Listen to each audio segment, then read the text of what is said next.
I'm Cletus, 37 years old, a single father to my amazing 10-year-old son Ethan who has autism.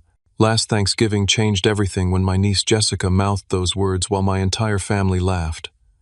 They never realized I was their financial lifeline until I walked away with my son.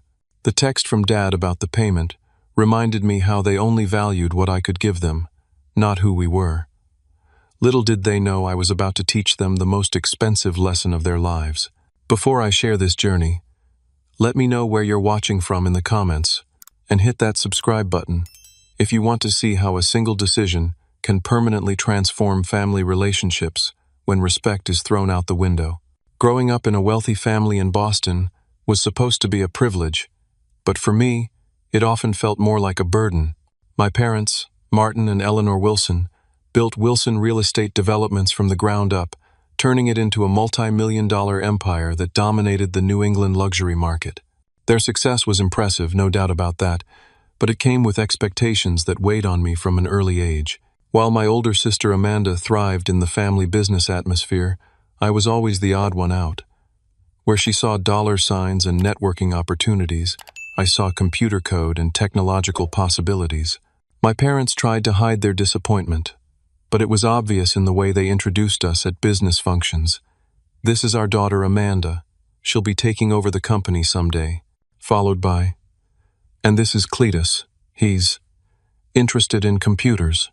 Even as a kid, I was fascinated by technology while everyone else in my family was obsessed with real estate. I'd spend hours in my room building computers from spare parts while Amanda shadowed Dad at property viewings. My parents viewed my passion as a quirky phase I'd eventually grow out of. "Computers are just toys," my father would say. "Real wealth is built on land and buildings, son." But I knew even then that the digital revolution would change everything. By the time I was in high school, the divide had grown wider. Amanda was class president, homecoming queen, and already interning at the family company during summers.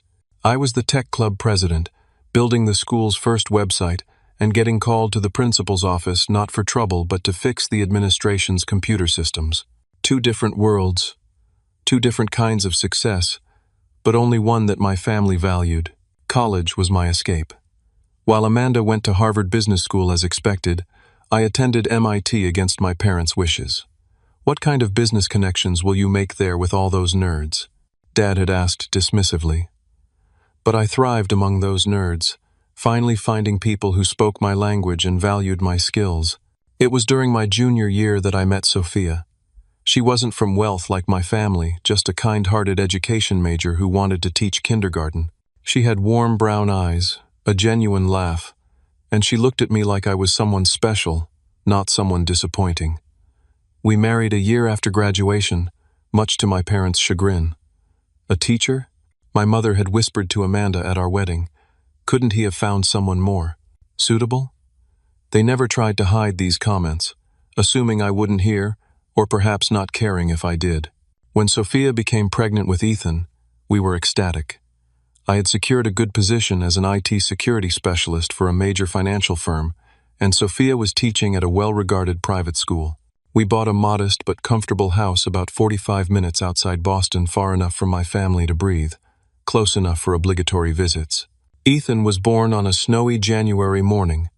10 perfect fingers, 10 perfect toes, and eyes that seemed to hold all the wisdom in the world.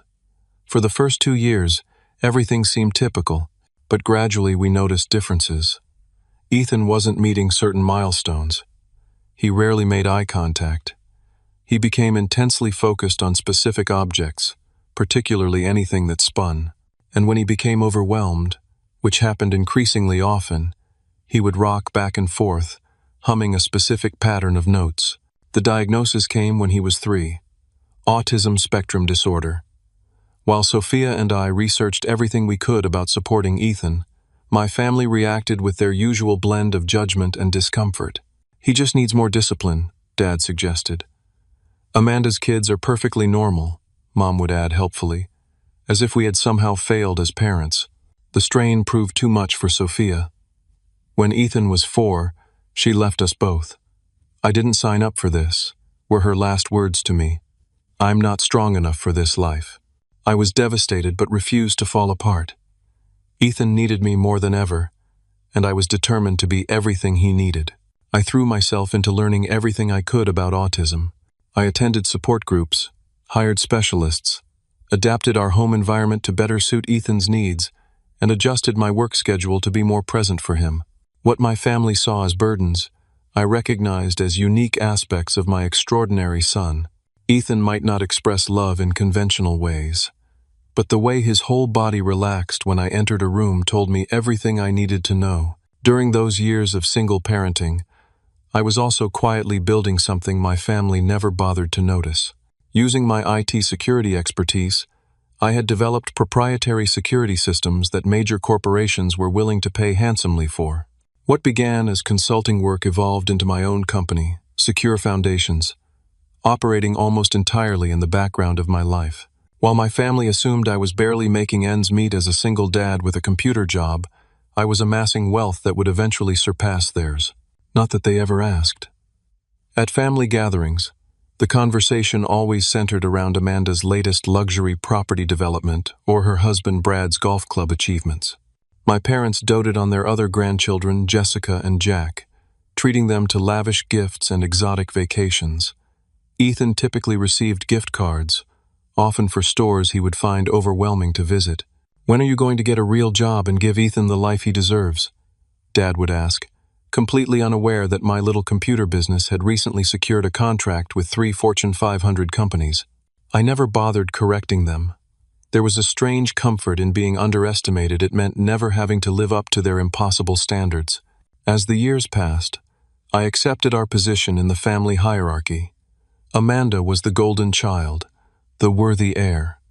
I was the family failure who couldn't even maintain a marriage. It wasn't worth fighting anymore.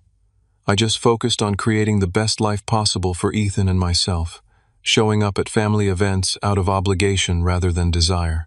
Little did I know that everything would change on a Thanksgiving day that started like any other family obligation, but ended with a reckoning that had been years in the making. The annual Wilson family Thanksgiving gathering was a tradition as rigid as the starched napkins on my mother's formal dining table. Every year, we gathered at my parents' sprawling colonial mansion in Massachusetts, a 12,000-square-foot monument to their success, complete with an indoor pool, wine cellar, and views of the private lake that their property encompassed. For most families, Thanksgiving preparations involve cooking and cleaning. For Ethan and me, it involved days of careful planning and emotional preparation. At 10 years old, Ethan had made remarkable progress, but large social gatherings remained challenging for him. We packed his noise-canceling headphones, his favorite stress ball, and the tablet loaded with calming games. I prepared visual schedules so he would know exactly what to expect, and we practiced coping strategies for when things became overwhelming. "Remember, buddy," I told him as I helped him button his dress shirt that morning, "if things get too loud, you can squeeze my hand 3 times and we'll take a break outside." Despite the challenges these gatherings posed, Ethan was genuinely excited to see his grandparents. He had spent the previous week making them a special card, carefully drawing their house with impressive architectural detail, one of his many extraordinary abilities that my family rarely acknowledged. "Do you think Grandma will put my card on the refrigerator?" he asked, his eyes focused on adjusting his collar rather than meeting my gaze. "I'm sure she will," I lied, knowing Eleanor would likely tuck it away in a drawer, unwilling to disrupt her kitchen's magazine-perfect aesthetic. The hour-long drive to my parents' estate gave me plenty of time to reflect. We passed through increasingly affluent neighborhoods, the houses growing larger and more imposing until we reached the exclusive gated community where I had spent my childhood. The security guard recognized me and waved us through with a sympathetic smile that suggested he remembered my status as the family's black sheep. As we drove up the long, winding driveway lined with perfectly maintained maple trees, memories flooded back. That oak tree I fell from when I was 8, breaking my arm while attempting to install a homemade satellite dish. The garden shed I had converted into a rudimentary computer lab as a teenager. The stone bench where I had sat alone after countless family arguments about my future. This place held so many reminders of never quite measuring up. Amanda's Range Rover was already parked in the circular driveway, along with Brad's ostentatious Maserati. Brad had started as my father's protege at the company before marrying into the family, a perfect business merger disguised as a romance. Together, Amanda and Brad had become the power couple running daily operations at Wilson Real Estate Developments, with my parents taking increasingly ceremonial roles as they approached retirement. Ethan clutched his card tightly as we rang the doorbell. My mother answered, dressed impeccably in a cashmere sweater and pearls despite being in her own home on a holiday. "Cletus, Ethan, you're here." She air-kissed my cheek and gave Ethan an awkward pat on the shoulder, careful not to actually embrace him. "Everyone's in the great room." We followed her through the marble-floored entryway into the spacious living area, where the rest of the family had gathered. My father stood by the grand piano, drink in hand, deep in conversation with Brad. They were speaking in hushed, serious tones that immediately caught my attention. "The bank is breathing down our necks," Brad murmured. "If we don't secure that cash infusion by Monday." They abruptly stopped talking when they noticed us, plastering on identical strained smiles. "Son, glad you could make it," Dad boomed with forced joviality, clapping me on the shoulder. He nodded toward Ethan but didn't address him directly. Amanda was perched on the leather sofa, scrolling through her phone with manicured nails. She glanced up briefly. "Oh good, you're on time for once," she said, as though my punctuality was a pleasant surprise. Her 15-year-old twins, Jessica and Jack, were sprawled across opposite ends of the room. Jessica, a mirror image of her mother with the same sleek blonde hair and calculating eyes, barely looked up from her phone. Jack, more reserved and thoughtful than his sister, offered a genuine smile and waved to Ethan. "Hi, Uncle Cletus." "Hi, Ethan," Jack called out. "Ethan, want to see this cool rock collection I started?" Before Ethan could respond, Jessica cut in with an exaggerated sigh. "Jack, nobody cares about your stupid rocks." The casual cruelty was so typical that no one bothered addressing it. This was the dynamic I had come to expect: subtle digs, dismissive comments, and underlying tension, all covered with a veneer of family togetherness. Throughout the afternoon, the pattern continued.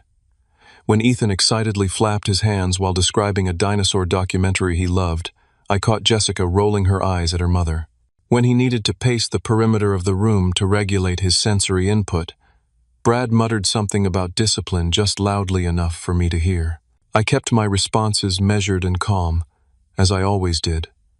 "Ethan is self-regulating," I explained for perhaps the 100th time. "It helps him process sensory information." "Well, it's distracting," Amanda replied with a tight smile. Jessica and Jack never needed to do that. I bit back the retort that Jessica and Jack needed plenty of other things like basic empathy and manners, and instead guided Ethan to a quieter corner where we could look at a book together.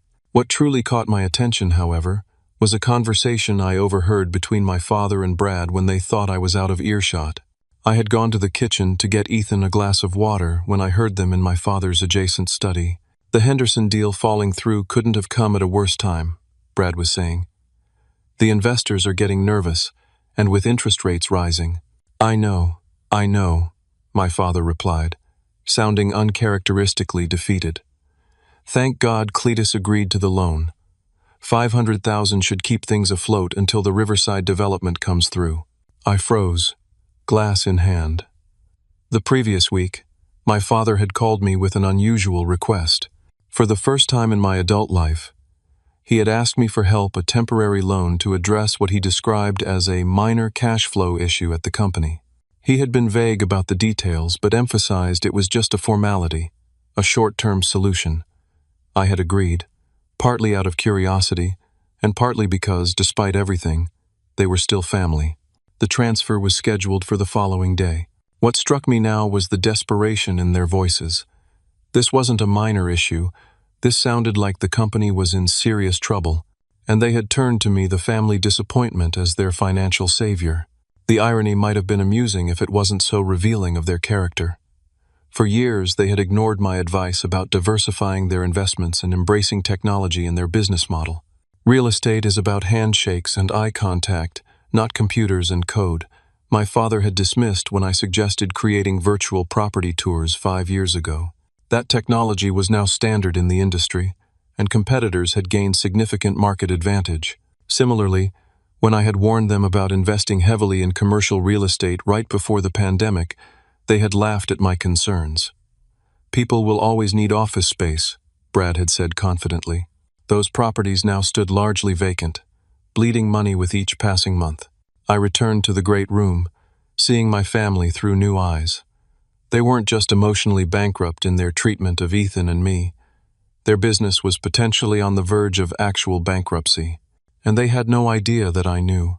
As we moved toward the dining room for dinner, I noticed Jessica whispering to her twin brother, then both of them glancing at Ethan with barely concealed disdain. Jack at least had the decency to look uncomfortable, but he said nothing to contradict his sister.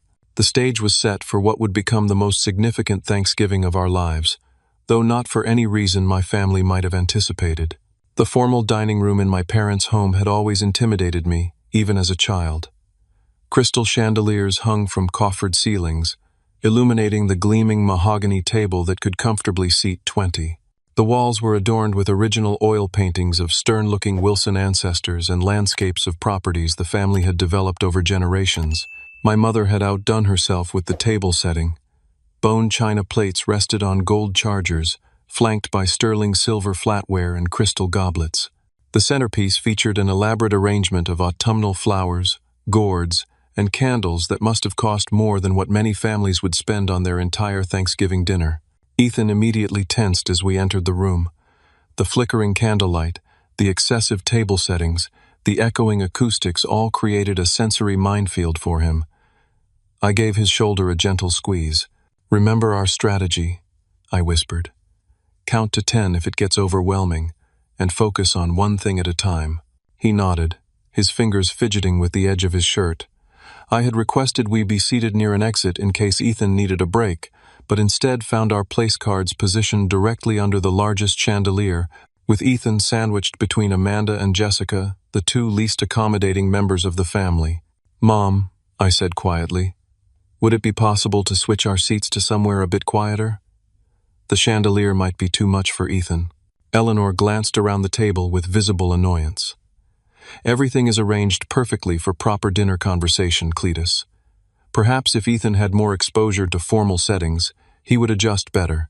The implication that Ethan's sensory processing issues could be fixed with more exposure stung, but I swallowed my frustration and helped Ethan into his assigned seat, quietly moving his water glass away from the edge and placing his stress ball within easy reach. As everyone settled in, Dad stood to carve the turkey with theatrical flourish. "Before we begin, I want to toast to another successful year for Wilson Real Estate Developments," he announced, conveniently ignoring what I had overheard about their financial troubles. "This year, under Amanda and Brad's leadership, we closed on the Harborview Tower project and broke ground on Riverside Estates." Glasses clinked around the table as everyone except Ethan and me participated in the toast.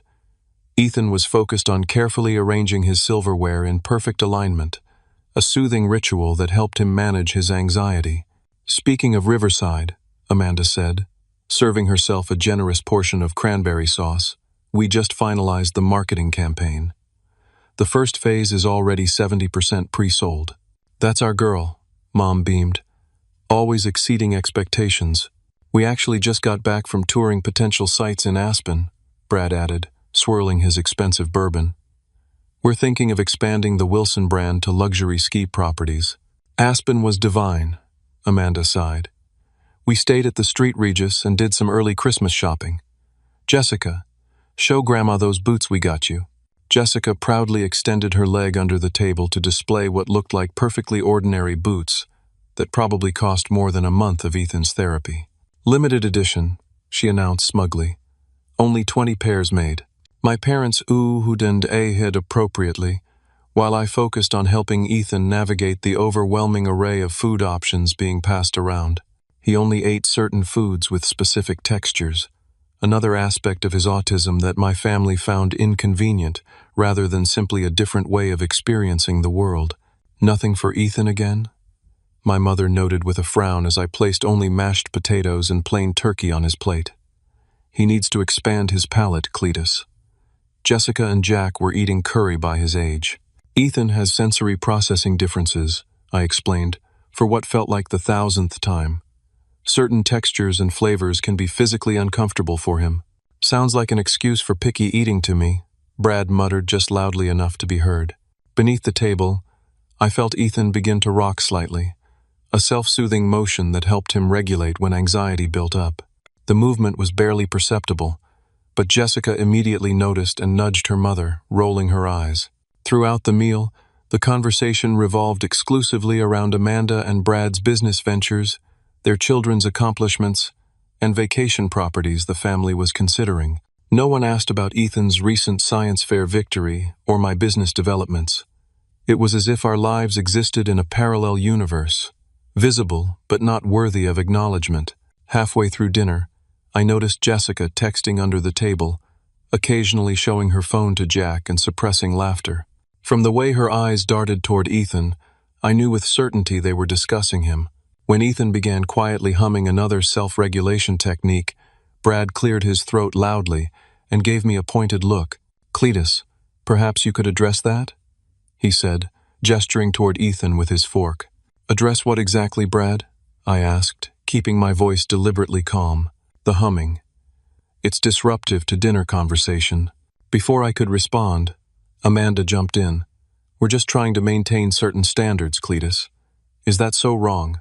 "Standards," I repeated slowly. "And what standards would those be?" An uncomfortable silence fell over the table. Finally, my father spoke, attempting to diffuse the tension. "Let's all enjoy this wonderful meal your mother prepared. Amanda, tell us more about those ski properties." And just like that, the conversation shifted back to safer territory, while Ethan continued to quietly hum, now with his head slightly down, aware on some level that he had done something the family disapproved of. As the dinner progressed, I became increasingly aware of a pattern that had defined my entire life within this family.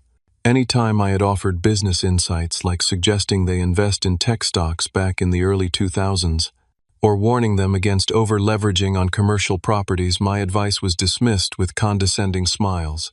"Stick to your computer games, Cletus," Dad had said when I warned him about the housing bubble in 2007. A year later, when the market crashed and they lost millions while my tech investments remained stable, there was no acknowledgement that I had been right. When I developed a proprietary algorithm for predicting real estate market trends and offered it to the family company free of charge, Brad had laughed it off. "Real estate is about instinct and relationships, not computer predictions," he had insisted. That algorithm now formed the backbone of my consulting services to their competitors. Sitting at that Thanksgiving table, watching Jessica whisper and giggle while looking at Ethan, feeling the weight of decades of dismissal and disrespect, I realized nothing would ever change unless I forced it to. They would always see Ethan as defective rather than different. They would always see me as the family failure, rather than recognize my success on my own terms. The familiar weight of disappointment settled on my shoulders as I helped Ethan carefully cut his turkey into precise, equal pieces, exactly how he needed them to be. But beneath that disappointment, something else was brewing, a resolve that had been building for years without my conscious awareness. I just didn't know yet that it would come to a head before dessert was even served. The dining room had grown warmer as dinner progressed. The combination of too many candles, heated conversations about business, and the proximity of too many bodies in formal attire. For most people, this increase in temperature would be barely noticeable, perhaps slightly uncomfortable. For Ethan, with his sensory processing differences, it was becoming overwhelming. I noticed the subtle signs first, the way he began to blink more rapidly, how his fingers twisted the napkin in his lap with increasing urgency, the slight sheen of sweat on his forehead despite the room being objectively comfortable for everyone else. These were his warning signals, the precursors to sensory overload that I had learned to recognize over years of attentive parenting. "Need a quick break, buddy?" I whispered, but Ethan shook his head stubbornly. Despite everything, he wanted to be part of the family gathering, to please his grandparents and be like his cousins. His determination to fit in, despite how unwelcoming they made him feel, broke my heart a little more. When Ethan was focused on managing his sensory input, his motor control sometimes became less precise. His hand moved toward his water glass, but a combination of anxiety and sensory overwhelm caused his arm to jerk slightly. The glass tipped, sending water spreading across the immaculate white tablecloth and dripping onto the antique Persian rug below. The reaction was instantaneous and grossly disproportionate to the minor accident. "Oh my God!" Jessica exclaimed, dramatically pushing her chair back as though a few drops of water might somehow damage her designer outfit. Amanda immediately grabbed cloth napkins, dabbing at the spill with exaggerated movements while shooting pointed looks my way. The entire table fell silent, the kind of weighted silence that made the spilled water seem like a catastrophic disaster rather than the routine accident it was. Brad was the first to break the silence with a comment that made my blood run cold. "This is why we can't have nice things around certain people," he said, not bothering to lower his voice or disguise his meaning. He wasn't looking at Ethan but at his own children, as if providing an instructive moment on the consequences of inadequate parenting. Ethan's face crumpled in shame. "I'm sorry," he whispered, his voice small and uncertain. "I didn't mean to." Before I could reassure him, Amanda spoke. "Perhaps it would be better if you and Ethan ate in the kitchen, Cletus. There's plenty of room at the breakfast counter, and it would be more suitable for his needs." The suggestion hung in the air, outrageous in its casual cruelty. They wanted to banish us from the family table over spilled water, as though Ethan were not worthy of sitting amongst them, as though we were servants rather than family. I remained outwardly calm, years of practice allowing me to maintain my composure even as rage built inside me. "Ethan stays with me, and we stay at this table," I said quietly but firmly. "It's just water, Amanda. It will dry." "Always making excuses for him," she muttered, loud enough for everyone to hear. Jessica, emboldened by her mother's attitude, took out her phone and began typing furiously. A moment later, she held the phone to her ear. "You will not believe what just happened," she said loudly into the phone, obviously wanting us to hear. Such an embarrassment. Ethan, already distressed from the spill, began to rock more noticeably, a coping mechanism that helped him process overwhelming emotions.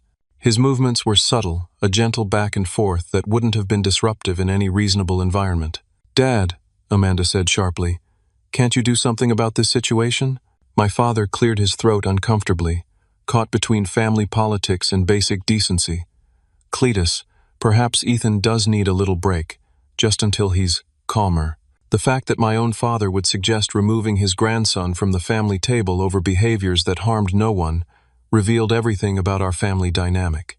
He had always been weak in the face of Amanda's stronger personality, unwilling to contradict his golden child even when she was clearly wrong. "What Ethan needs," I said with forced evenness, "is for his family to accept him exactly as he is." My mother, who had remained silent throughout the exchange, avoided eye contact with me entirely, suddenly fascinated by rearranging the salt and pepper shakers. Her passive acceptance of cruelty had always been her most defining characteristic. Across the table, I noticed Jack watching the scene unfold with visible discomfort. Unlike his sister, he seemed troubled by the treatment of his cousin. He caught my eye briefly, a flash of what appeared to be apology in his expression, but he quickly looked away, unwilling or unable to stand against his parents and sister.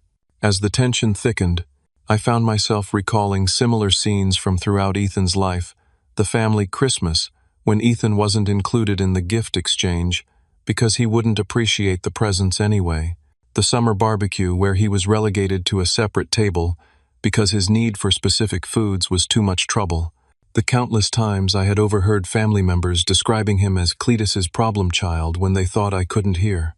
I also remembered my own childhood exclusions being left out of family photos for the company website because I didn't fit the Wilson image.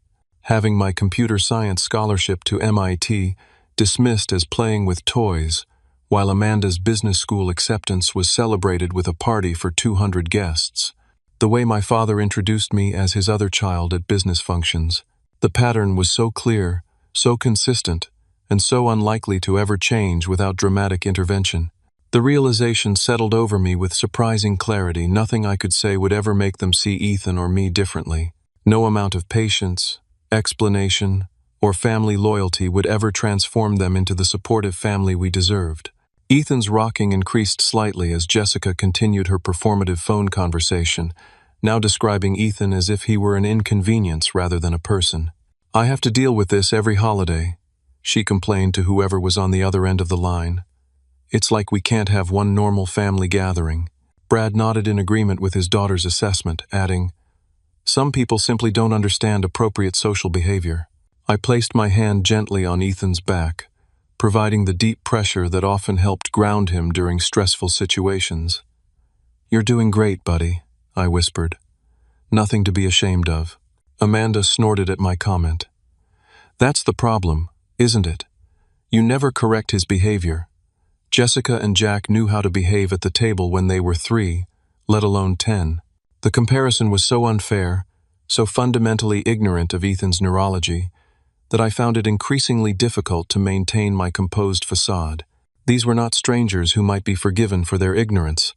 These were family members who had been given every opportunity to learn about autism, to understand Ethan's needs, and to adapt in minor ways that would make him feel included.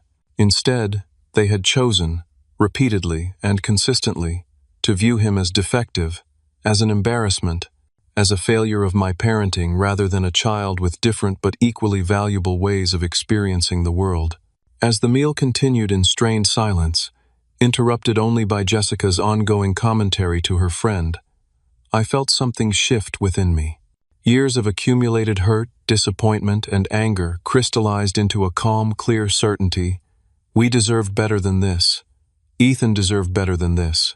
And perhaps most importantly, I had the power to ensure we got it. The power they didn't know I possessed financial leverage that could change everything. As dessert approached, I noticed Ethan's breathing had steadied. He had weathered the emotional storm with remarkable resilience, a skill he had been forced to develop far too young. His strength in the face of such casual cruelty made me both immeasurably proud and profoundly sad.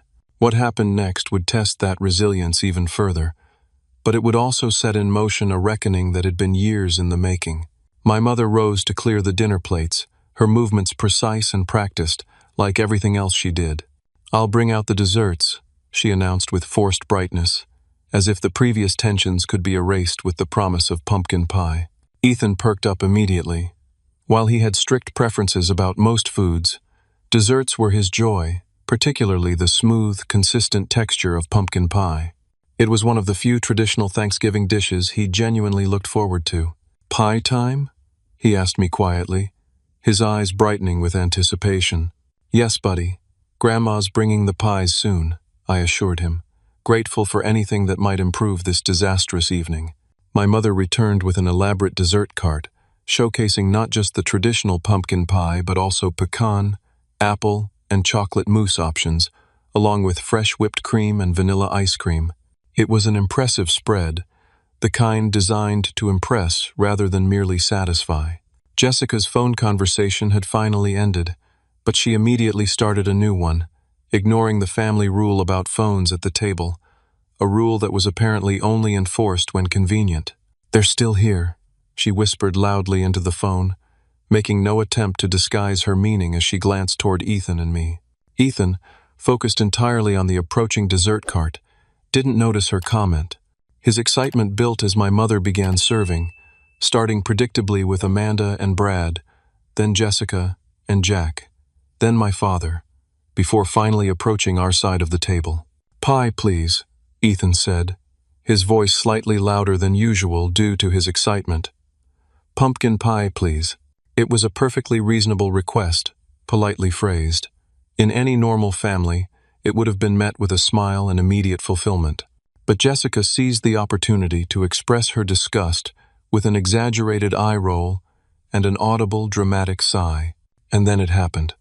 As my mother placed a slice of pumpkin pie in front of Ethan, Jessica turned to Jack and clearly mouthed the words, "We don't sit with people like you." The movement of her lips was deliberate, exaggerated, meant to be seen by everyone at the table. And it was. Amanda let out a small, inappropriate laugh. Brad smirked and nodded slightly, as if his daughter had made a particularly astute observation rather than displayed breathtaking cruelty. My father chuckled uncomfortably, caught between his business partner's approval and what must have been some small remaining spark of decency. My mother simply continued serving, her silence a form of complicity that spoke volumes. Jack was the only one who didn't laugh. He looked down at his plate, a flush of what appeared to be shame creeping up his neck. But like everyone else at that table except Ethan and me, he said nothing to contradict the sentiment. In that moment, something extraordinary happened inside my mind. The constant background noise of self-doubt, the question of whether I was overreacting to my family's treatment of us, the wondering if maybe they were right and I was too protective, all of it simply stopped. An absolute silence descended in my thoughts as I processed what had just happened. 15 years of trying to belong in this family, 15 years of making excuses for their behavior, 15 years of telling myself that family connections were worth the constant stream of small cruelties. All of it crystallized into perfect clarity. This pattern would never change unless I forced it to change. Ethan sensed the shift in energy, looking up from his pie with confusion. "Did I do something wrong?" he asked me quietly, always quick to assume responsibility for tension he didn't create. The innocence of his question, the fact that my brilliant, kind, extraordinary son would assume he was at fault rather than the people who should have loved and protected him, made my decision immediate and irrevocable. "No, buddy," I said, my voice remarkably steady. "You did nothing wrong, but we're going to go home now." With calm deliberation, I stood and helped Ethan from his chair. He looked confused but trusted me enough to follow my lead without question. I helped him into his jacket, gathered our belongings, and turned to face my silent family. "Thank you for dinner," I said formally, as if addressing strangers rather than the people who had known me my entire life. "We won't be staying for dessert." "Cletus, don't be dramatic," Amanda began, but I silenced her with a look that must have conveyed the depth of my resolve. "Ethan," I said, turning to my son, "please say goodbye to your grandparents." Ever polite, ever trying to please despite how little he got in return, Ethan dutifully said, "Goodbye, Grandma. Goodbye, Grandpa. Thank you for dinner."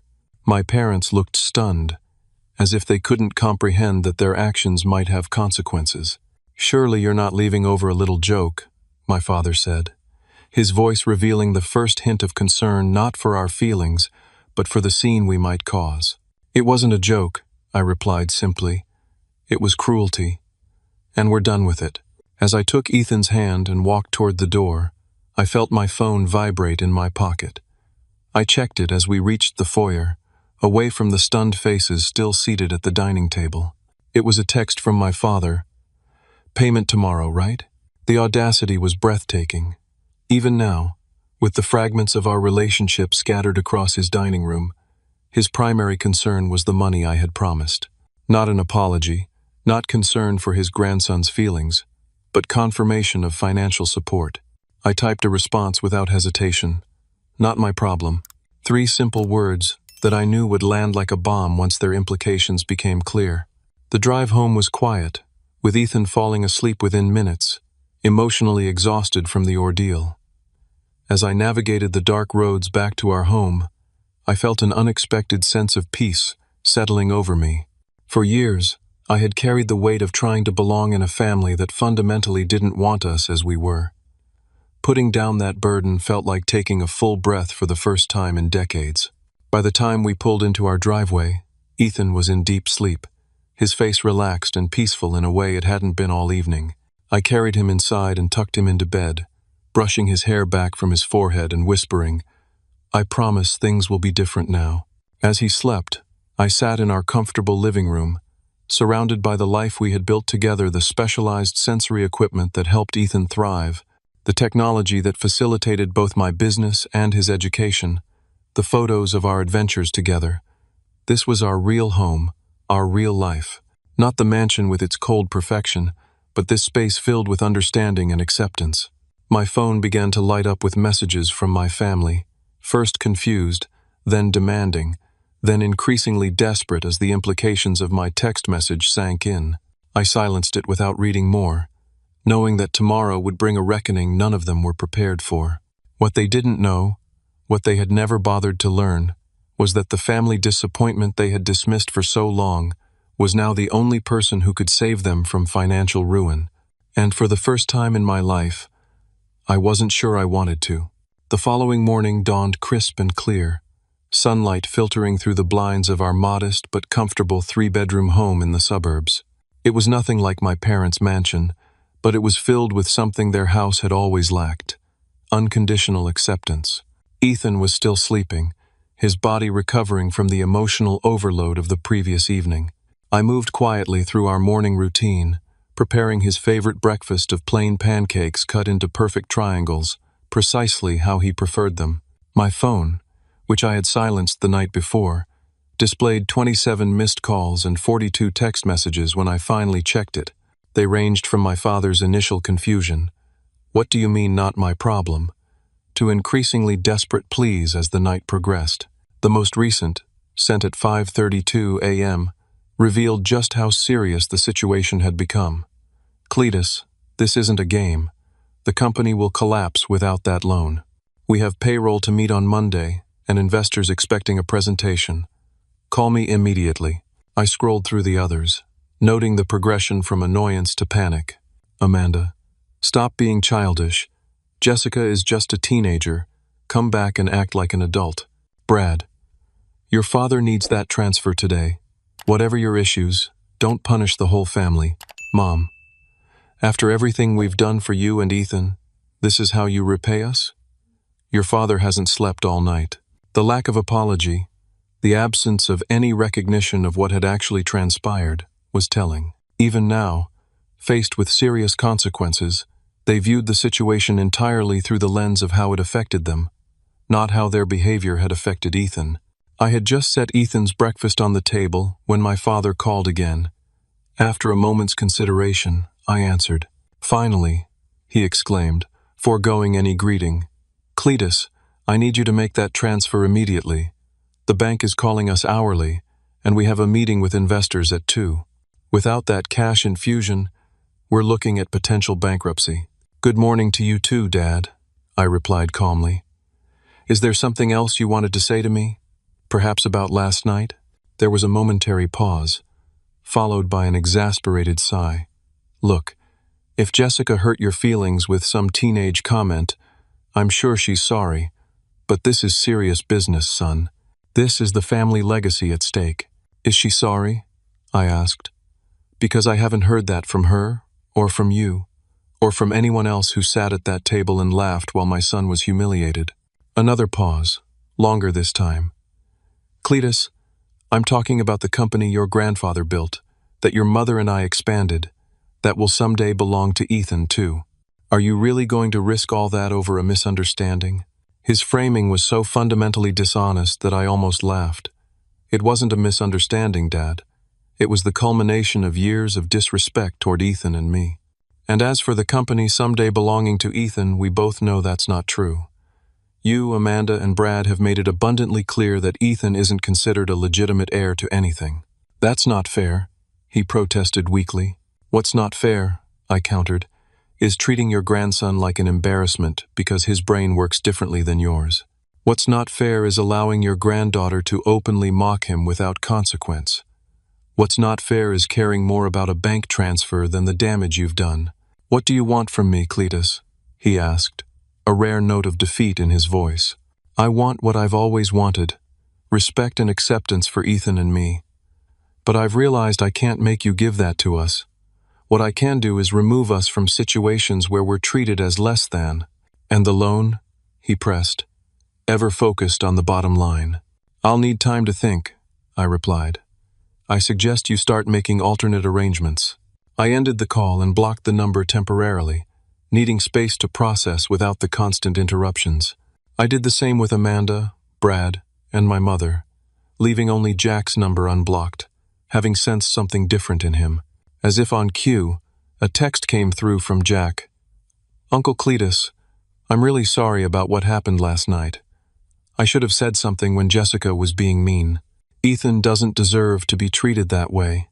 I feel terrible." His message, the only one containing a genuine apology, touched me. I replied briefly, "Thank you, Jack. That means a lot. Ethan and I are okay." With the family crisis temporarily muted, I focused on giving Ethan the perfect Saturday. When he woke, I suggested we visit the Museum of Science. his favorite place in Boston. His face lit up immediately. "Can we see the electricity show?" he asked, referring to the Tesla coil demonstration that fascinated him. "Absolutely," I promised. "And anything else you want to see?" The day that followed was everything Thanksgiving should have been, but wasn't. Relaxed, joyful, accepting. We explored the museum's exhibits at Ethan's pace, lingering at the engineering stations where his problem-solving abilities shined. We had lunch at the museum cafe, where they knew us well enough to prepare Ethan's grilled cheese exactly as he liked it. We watched the electricity show not once but twice, because Ethan's enthusiasm was so evident that the presenter invited him to stay for a second demonstration. Not once did I check my phone. Not once did I allow the family drama to intrude on our perfect day together. For those precious hours, nothing existed beyond Ethan's happiness and our shared exploration. It was early evening when we returned home, Ethan chattering excitedly about the properties of electrical conductivity. As I prepared a simple dinner, the local news played quietly in the background. A familiar name caught my attention. Wilson Real Estate Developments faces questions from investors amid rumors of financial instability, the newscaster announced. Sources close to the company suggest a major deal fell through last week, potentially leaving the firm overextended on several high-profile developments. The news was moving faster than I had anticipated. Word of their financial troubles had leaked to the media, which would only increase the pressure they were facing. After Ethan was in bed, I finally allowed myself to consider the full scope of the situation and my response to it. For years, I had allowed my family to treat us as less than, while simultaneously building my own success in the background. The security systems I had developed were now used by major corporations worldwide, generating substantial recurring revenue. My net worth, conservatively estimated, exceeded $20 million, likely more than my parents and sister combined, especially given their current financial troubles. I had never flaunted my wealth, partly because I had no interest in the status symbols that obsessed my family, and partly because I enjoyed the freedom of being underestimated. But perhaps it was time to reveal the truth, not to boast, but to reset the power dynamic that had allowed them to treat us so poorly for so long. I spent the night drafting an email to my entire family, choosing my words carefully. By morning, I had a message that expressed exactly what I wanted to convey. To all Wilson family members, yesterday's events have forced me to reevaluate our family relationships. For years, Ethan and I have accepted treatment that no one should tolerate from strangers, let alone family. This stops now. If there is to be any relationship between us moving forward, these conditions are non-negotiable. 1. Respect for Ethan exactly as he is, not as you wish he would be, not as a problem to be managed, but as a complete person worthy of the same dignity afforded to every other member of this family. 2. A formal apology from each person who participated in or silently condoned yesterday's behavior. 3. Family counseling with a specialist in autism acceptance, with genuine participation from everyone. As for the financial situation, I'm aware the company needs immediate assistance to avoid bankruptcy. Before any discussion of financial support can occur, the above conditions must be met. For complete transparency, I've attached a screenshot of my current investment portfolio and net worth statement.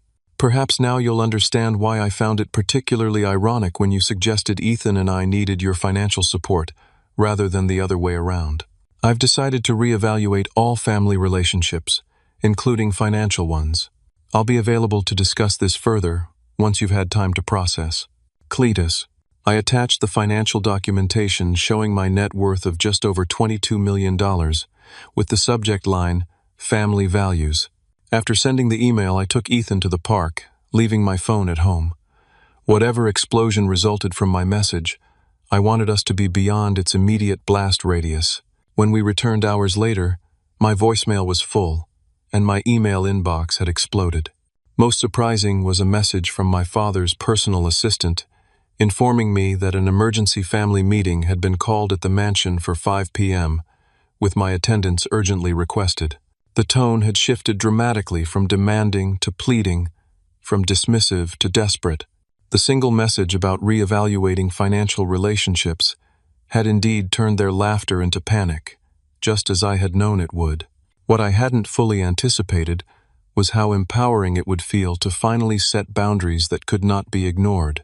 For the first time in my adult life, I was defining the terms of my family relationships rather than constantly adjusting to accommodate their disrespect. As Ethan and I prepared for an evening at home with movies and his favorite pizza, I realized that I wasn't anxious about missing the emergency family meeting. Their emergency was not our emergency. Their panic was not our panic. We were, at long last, free from the exhausting cycle of seeking approval that would never come on terms that respected who we truly were. 3 months passed, bringing with them the first hints of spring in Boston. The bare trees outside our kitchen window showed tiny buds, promising renewal after a particularly harsh winter. The weather wasn't the only thing that had undergone a transformation since that fateful Thanksgiving Day. The Wilson family dynamics had shifted so dramatically that sometimes it felt like I was living in an alternate reality. The changes began within days of my revealing email, as the full extent of the company's financial troubles became public. Without my loan, they had been unable to meet several critical obligations, sending shockwaves through Boston's real estate community. The Wilson real estate development stock had plummeted, wiping out millions in family wealth overnight.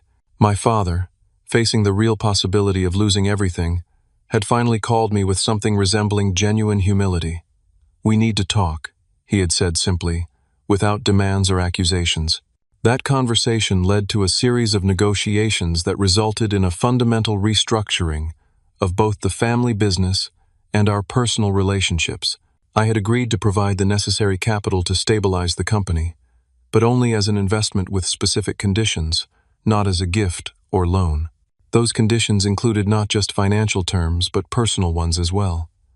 I now held a 30% ownership stake in Wilson Real Estate Developments, making me the second largest shareholder after my parents. More importantly, I had secured positions on both the family trust and company board, ensuring Ethan's future interests would be protected regardless of his capabilities or choices. But the most meaningful changes weren't financial. They were personal. Jessica, my niece whose cruel words had been the catalyst for everything, was now spending 10 hours every week volunteering at an autism support center as part of our agreement. Initially resentful, she had gradually developed genuine relationships with several of the children there, including a girl her age with similar interests in fashion and music. Last week, she had surprised everyone by inviting this new friend to join her and her regular friend group for a movie night. Amanda and Brad, who had come perilously close to losing not just their livelihoods but their lavish lifestyle, had undergone perhaps the most dramatic transformation. The humbling experience of nearly losing everything, combined with mandatory family therapy sessions, had cracked their perfect facade. During our third session, Amanda had broken down completely, admitting that her hostility toward Ethan stemmed partly from fear that her own children might someday be diagnosed with something she didn't understand, fear that she wouldn't be strong enough to handle it as I had. "You make it look so easy," she had confessed through tears. "You never complain, you never give up, you just keep going and loving him exactly as he is." It made me feel inadequate somehow. Her admission had opened the door to a level of honesty we had never achieved in 37 years as siblings. For the first time, we were communicating as adults with shared experiences rather than competitors for our parents' approval. My parents, too, had been forced to reckon with their choices. My mother had taken the initiative to convert one room of their mansion into a sensory-friendly space for Ethan, complete with adjustable lighting, comfortable seating, and activities he enjoyed.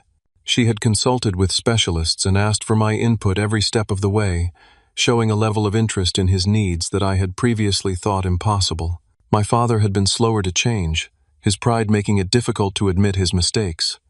But even he had made progress, taking time each week to engage with Ethan in activities they could enjoy together. They had developed a shared interest in model trains, with my father showing surprising patience as Ethan meticulously arranged the tracks according to his precise vision. Perhaps most surprising was Jack's transformation. My nephew had emerged from his sister's shadow, showing genuine leadership within the family. He had been the first to complete the autism awareness training I had required, the first to apologize sincerely to Ethan, and the first to make real changes in how he interacted with his cousin. They had developed a true friendship, with Jack discovering that Ethan's different perspective often led to insights and observations he would never have considered. As for Ethan, he had flourished under the newfound respect and accommodation. His confidence had grown, his anxiety reduced. He still had challenges, as any child with autism does, but he now moved through family gatherings with the security of knowing he would be accepted rather than merely tolerated. The journey hadn't been easy or straightforward. There had been setbacks and relapses into old patterns. Family therapy had revealed generational wounds that went far deeper than I had realized. My father's relentless drive for success, it turned out, stemmed from his own father's constant criticism. My mother's emotional distance was a coping mechanism developed in childhood. Understanding these patterns didn't excuse their behavior toward Ethan, but it helped explain it, making reconciliation possible where before it had seemed impossible. I had learned important lessons, too. For years, I had enabled their disrespect by accepting it silently, by making excuses for behavior that should never have been excused. I had allowed my own desire for family connection to override my responsibility to protect Ethan from emotional harm. My failure to establish boundaries earlier had tacitly given permission for the very behavior I resented. The most profound realization was that what they had always seen as my biggest failure, choosing a different path than the one they had prescribed, had become my greatest strength. My computer hobby had built a fortune that ultimately saved the family business. My stubborn insistence on accommodating Ethan's needs had created a model for the kind of acceptance all families should practice. The peace that came from no longer seeking approval was more valuable than any financial success. The freedom of authenticity over performance, of boundaries over perpetual accommodation, had transformed not just our family relationships but my relationship with myself. 6 months after Thanksgiving, we gathered again for a family dinner, this one at Amanda and Brad's home. The contrast with our previous gathering could not have been more stark. Ethan was seated in the place of honor next to his cousins, his specific food preferences thoughtfully accommodated without comment. The lighting was adjusted to his comfort level, background music kept at a volume that wouldn't overwhelm him. Jessica even made a point of asking him about his latest programming project, showing genuine interest in his detailed explanation. As I watched my son being celebrated rather than merely tolerated, I felt a bittersweet satisfaction. The change was real and meaningful, but it had required financial leverage to achieve what should have come from love alone. In an ideal world, respect shouldn't require the threat of consequences to maintain. Acceptance shouldn't depend on financial power. But we lived in the real world, with real, flawed people who sometimes needed dramatic wake-up calls to recognize the damage they were causing. The true test would be whether these changes endured once the initial crisis had passed, whether the lessons learned in desperation would transform into genuine values. Only time would tell, but I was cautiously optimistic. Some wounds had begun to heal, some bridges carefully rebuilt. What I knew with absolute certainty was that I would never again allow anyone, family or not, to make Ethan feel less worthy because of who he was. I would never again sacrifice his well-being or my self-respect at the altar of family harmony. Sometimes walking away, even temporarily, is the only way to create the possibility of a healthier return. The greatest gift I could give my son wasn't financial security or family connections, it was modeling the courage to demand respect, to choose challenging authenticity over comfortable pretense, and to recognize that those who truly love you will see your differences not as flaws to be tolerated, but as essential elements of who you are. Have you ever had to walk away from toxic relationships to protect yourself or someone you love? I'd love to hear your stories in the comments below.